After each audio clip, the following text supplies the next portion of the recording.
ಇಂತಹ ಪರಮ ಪೂಜ್ಯರಾದ ರಾಘವೇಂದ್ರ ಸ್ವಾಮಿಗಳವರ ಆ ಪರಮ ಪೂಜ್ಯತೆಗೆ ಕಾರಣವಾದದ್ದು ಯಾವುದು ಅಂದ್ರೆ ಅವರಿಗಿರುವ ಸತ್ಯನಿಷ್ಠೆ, ಧರ್ಮದ ನಿಷ್ಠೆ.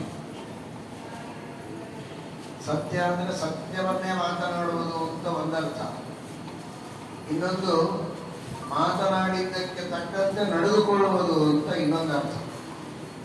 ಸತ್ಯ ಅಂದ್ರೆ ಏನಿದೆ ಜಗತ್ತಿನಲ್ಲಿ ಸತ್ಯವಾದದ್ದು ಅದನ್ನ ಇದ್ದುದನ್ನ ಇದ್ದ ಹಾಗೆ ಹೇಳೋದು, ಅಥವಾ ಕೆಲವೊಂದನ್ನ ಮೊದಲೇ ಹೇಳುತ್ತಾರೆ, ನಾವು ಹೀಗೆ ಮಾಡುತ್ತೇವೆ ಅಂತ ಮೊದಲೇ ಹೇಳ್ತಾರೆ, ಹೇಳಿದ ಮೇಲೆ ಹಾಗೆ ನಡೆದುಕೊಳ್ಳೋದು ಅದೊಂದು ತರಹದ ಸತ್ಯ.